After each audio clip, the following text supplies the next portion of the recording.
विचारा काय प्रश्न आहे? काल विविध चॅनलची विविध एजन्सीचे काल सर्व्हे हाती झालेले, काही चॅनलला प्रवंत वानखडे आघाडी दाखवलं, काही चॅनलला पिछळी दाखवलं, केंद्रामध्ये सुद्धा देशात सुद्धा अशीच परिस्थिती दाखवली, काय सांगता?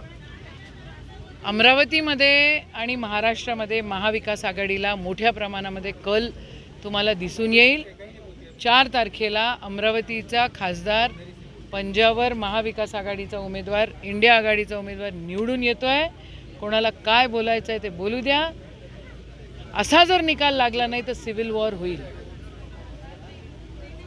पण आता पद्धतीनं हा जो कल आहे तो मोठ्या प्रमाणात बदलाचे संकेत कुठे इथं दिसत नाही। रस्त्यावरची परिस्थिती वेगळी आहे, याकडे तुम्ही कसं पाहता? नाही, काही माध्यमातली मंडळी घाबरून तसे कल देत आहेत की काय असं आम्हाला वाटतंय। काही लोकांना घाबरून तसा कल दिला जातोय असं वाटतंय। एक्झिट पोल मॅनेजर्स वाटतं तुम्हाला? बिलकुल 100%, 200%।